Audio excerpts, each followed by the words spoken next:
Did you know millions of people are deaf or hard of hearing? But did you know deafness in dogs is common as well? Today, we meet author Karlie and her dog, Rhett, both of whom are deaf. We learn their incredible story today on Industry Pets. All right. Hi, welcome to the show, Karlie. How are you doing today? I'm doing awesome. How are you? Well, welcome to the show. Rhett is your wonderful dog. Was Rhett born deaf? Yes, so Rhett was born deaf. So his dad is actually deaf as well, and I think he had two other deaf siblings in his litter. So yeah, it was definitely genetic for sure. So dogs can have genetic hearing problems.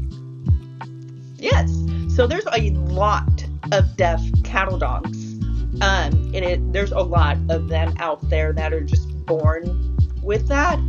Of course, a lot of dogs, as they get older, they lose their hearing. But Rhett, as I found out later, one of his pictures went viral, and his original owners was like, "That's one of our puppies." So I got to learn where he came from, and they said, "Yeah, he was born deaf. He had a deaf sibling, deaf dad." So I got to learn a lot where he came from.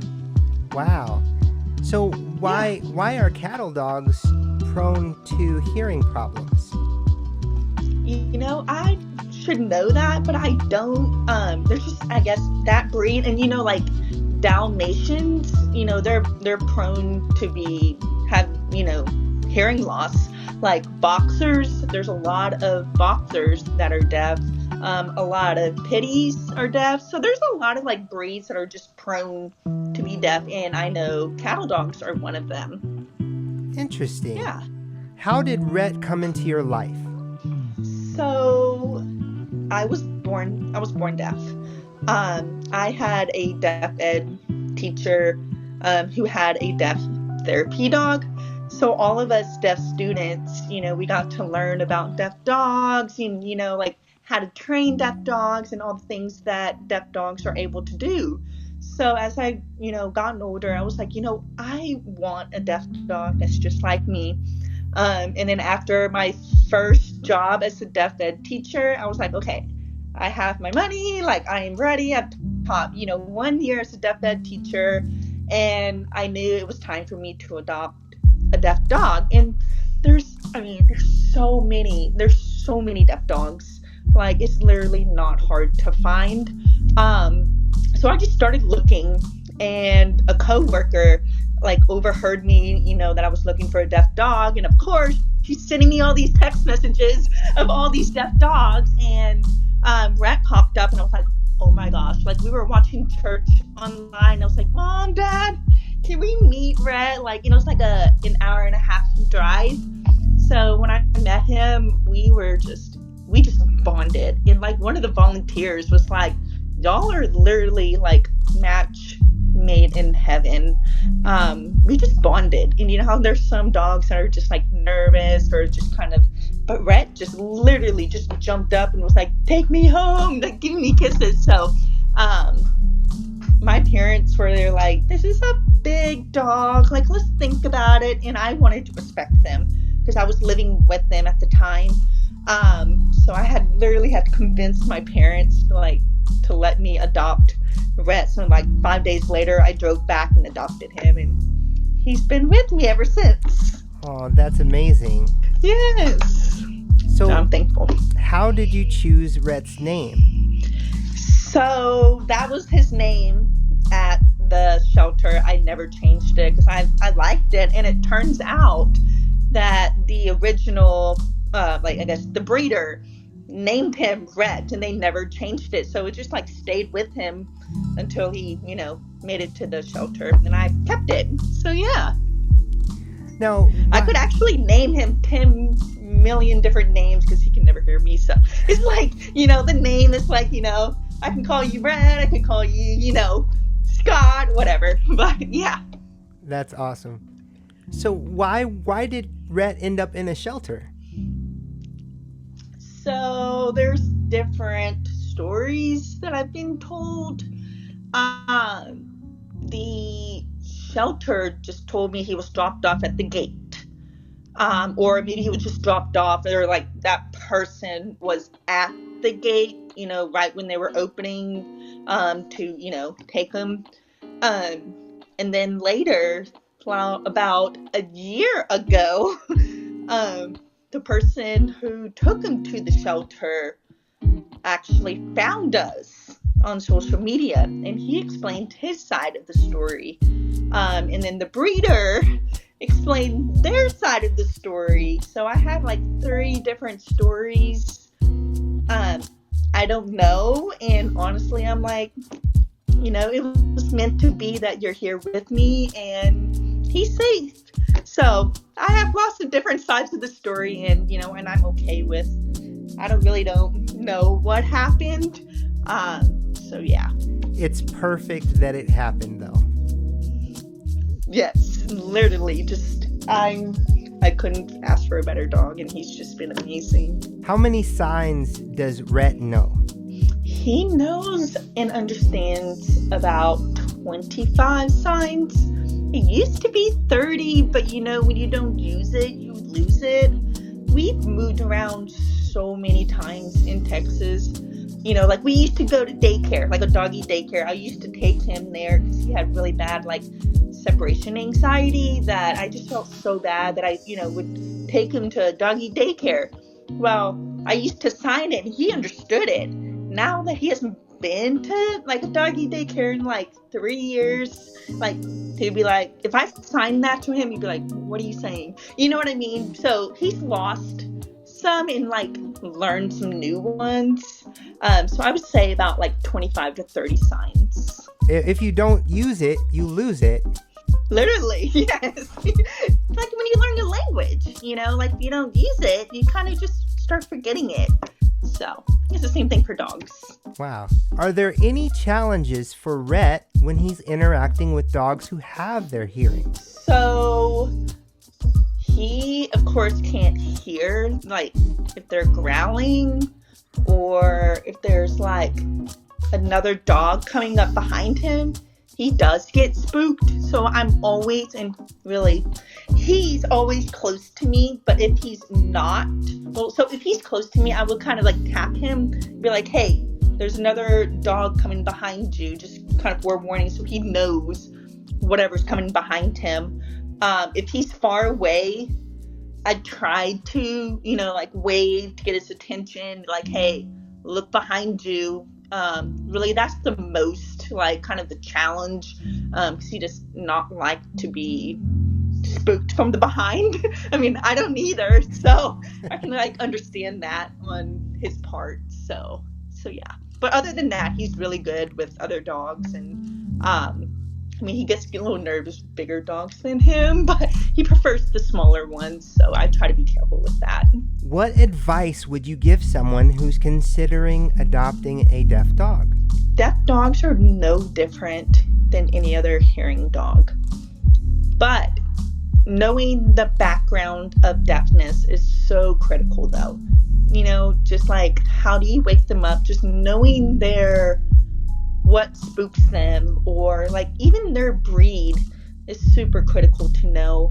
But like, I forget that Rhett is deaf, because I treat him like he's a hearing dog, but except I'm using sign language, and I'll make some accommodations, but like, he's no different, and he's able to do anything. And that's what I try and want people to know. Like, when you see a deaf dog, like, don't feel bad. Like, they don't know any different, and they're the happiest they can be, and they can do whatever. They can learn, they can train, they can go to places. Like, the only thing really you're changing is, instead of voice commands, you're using your hands, and you don't have to know sign language to own.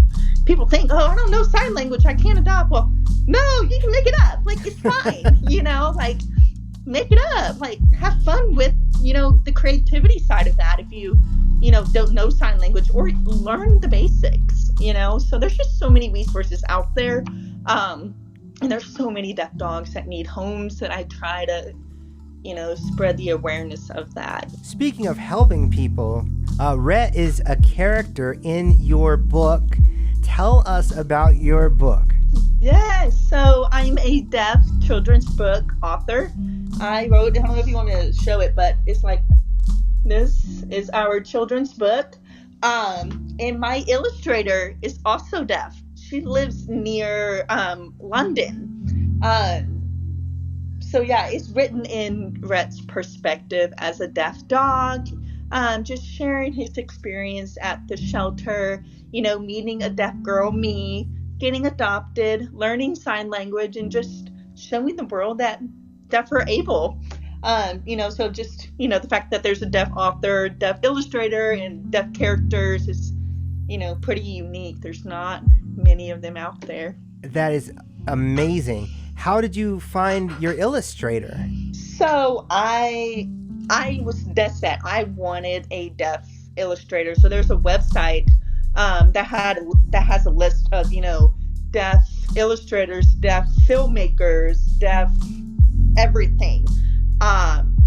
So I contacted them. It's like, hey, I need a deaf experienced children's book illustrator, and they sent me a few, and I contacted them all, and I just really connected with Lucy. She's phenomenal. She's so colorful, her communication. I just really liked her style too. So I wanted color and just someone that was deaf, because I incorporated sign language in the illustration. So of course I want someone deaf to, illustrate that. Now, is Lucy, your illustrator, also the illustrator of the new book? Yeah, so she is illustrating my second book right now, and I am so excited. I'm hoping she'll be done with all of the illustrations by the end of this month, so the end of July. So I'm hoping my second book will be ready and published out there maybe August or September.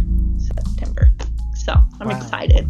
Can you tell us a little bit about the sequel? What's going to happen in the second book? But don't give away too much. We want everyone to check it out. So it's called We Deaf-initely Can. Let's the adventures begin.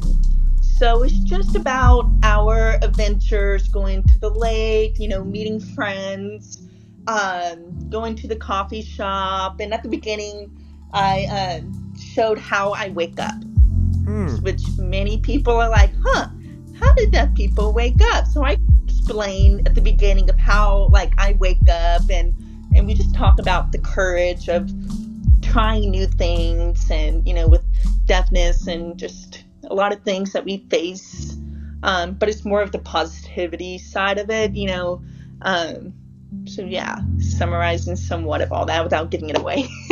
Awesome. Very cool. And there's signs, of course, incorporated in it. Well, it's really cool that you said your book is about going on adventures, because that was the next question. Share a memorable story from an adventure that you've had with Rhett. Oh, we have so many. Before I had my daughter, which now she's 1, so I've had when it was just Rhett and I for about 4 years. So we moved everywhere. I got a job opportunity out in a very rural town, and I'm a homebody. I stay with my family. I'm very close to them, and it was really hard to accept this job opportunity that was 3 hours away, and I had just adopted Rhett, and I was like, I couldn't have made the move without Rhett. He's been literally my best friend through it all, because I lived alone and had no family, no friends. So we hiked a lot. So we would go, we went to Dinosaur Valley State Park. We lived in 5 minutes away from the state park. We would go to the river, and we would go to the lake. So a lot of our adventures have been hiking and water related, and I literally took him everywhere I went when I lived alone. But now, I'm married, I have a daughter, so it's kind of hard to kind of go on adventures, but I'm sure when she gets older, we can kind of go out more. So yeah. your husband has a dog too, correct? Yes. Yes. Did he have her when you met? No. So we've had her for what? 2 years now. So when we got married in 2021, Maggie May came into our lives. So my husband got her, and that really helped a lot with Rhett's anxiety, because he had really, really bad separation anxiety. So when we would leave the house, I mean, literally would drool a pond of water. Like, we had to keep him in the kennel, and he would bark literally 8 hours while we were gone. Like, it was so bad that I was afraid he was going to harm himself. And then when we added, my husband got a dog, and literally, it's so weird. And it all stopped. Like, when we had her into our family, like, she helped Rhett with the anxiety of us not being home. So it's been awesome having her. She's been amazing. She has her hearing. Yes, she can hear. Yes, she's hearing. And she's an Australian Shepherd. So very active dog too. How did Rhett like having a baby in the world? So when I first adopted Rhett, he was terrified. I mean, terrified of kids. I mean, if he saw them, I'm just like, if he saw them a mile away, his hair is up. He is on guard, and he's just growling. And I'm like, dude, like, the kid is a mile away. Like, what? Like, I don't know his previous history. I don't know what happened. So I was like, oh my goodness.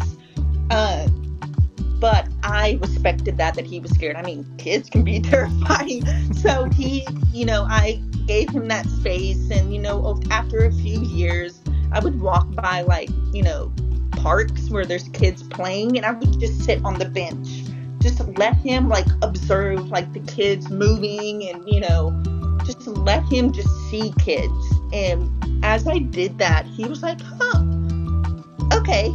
Maybe kids are not so bad, And then when I became pregnant, I was so nervous because I didn't know how Rhett would react to having a baby, and for the baby's safety, I was honestly kind of worried, but I was going to do everything that I could, to make sure everyone is safe. So when I was pregnant, I would sign baby, and I would point to my tummy, baby. And of course, I mean, he's like, huh? What are you doing? You're pointing at your tummy, But I signed baby for 9 months. And then my sister brought a blanket home from the hospital and let him smell it, and she signed baby. And he just was like, wait, what? Okay, I've seen that sign, baby. This is a new smell. I know that came from me. So he was like, literally was like, what's going on? What's going on? So he came to the door and he greeted her, and I respected his boundaries. I didn't want to push it, kind of just let him come up when he wanted to safely. And, I think that really helped the slow introduction and just teaching him the sign baby and everything. But now he's been amazing. He's been really good. We've had our daughter for a year now, and he just kind of just does his own thing. So it's been good so far. Amazing. How does having a dog affect your mental health? Dogs have been my whole world. From since I was very young, like elementary, first grade. I faced a lot of challenges. I was really lonely. I didn't have a lot of friends. I was just by myself. I didn't talk in school, even though I could talk. I had deaf friends, but they were not in my class. So I would go home. I would be very, just sad all the time. And finally, I think my parents got me a dog when I was 9. ish, and she was my whole world. Like, she was my best friend.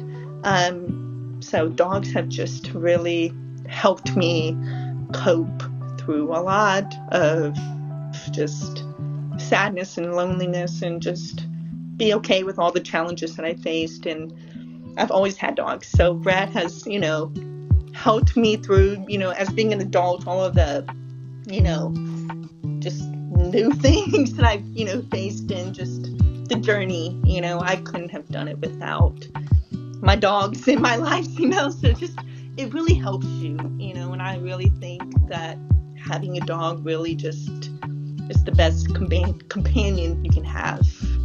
Thank you so much for sharing that. What are Rhett's top 3 treats? Rhett's top 3 treats. Really, honestly, anything that I'm eating. I would say cheese, like meat, eggs. He really likes eggs. He'll really, anything except for fruit and veggies. He's like, I've tried. Like, okay, broccoli, carrots, and he's just like, so I'm like, that's the healthy stuff. But no, he prefers like meat and like cheese, literally. And I'm like, all right, well that works. And what are Rhett's top 3 toys? Top 3 toys.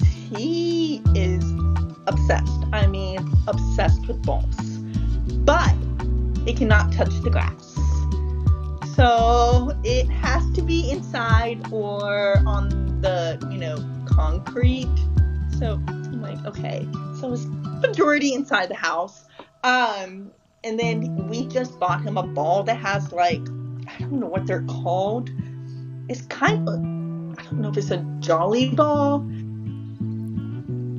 but it looks like a soccer ball, and he's obsessed with that. I don't know what they're called, but they look like a soccer ball, and constantly and he will let that touch the grass, which I'm thankful, because I'm like, we don't need to be throwing balls in the house. But so those are the 2. He does not like bones. He doesn't care for other toys. Like, I bought him toys, like he's been gifted toys, and he's just like, yeah, I don't really want that. I'm like, okay. So really he only has 2. Well, thank you so much for being on the show. Tell everybody what you got going on, how they can reach you, and some of the initiatives that you help people with. Thank you so much for having me. And if you want to learn more about our journey, we're always posting on Instagram and Facebook at Rhett_the_healer. And we also have a website if you want to learn more about us as well. And it's also www.rhettthehealer.com. So if you're interested more about our story. And your books. Yes, and my book is also on the website as well. Nice. So we can buy them from there. Yes, from the website, yes. Or you can also see like the link on Instagram as well. Awesome. Well, thank you so much, Karlie, for being on the show. Tell Rhett we said hello. Thank you. Yeah. How can I? How do I say hello in ASL? So hello. So you're just gonna do hello. Okay. Well, thank you so much, Yes, and tell hello. Rhett I said hello. I will definitely tell him, and thank you so much for having me. I enjoyed talking with you. Have a great day.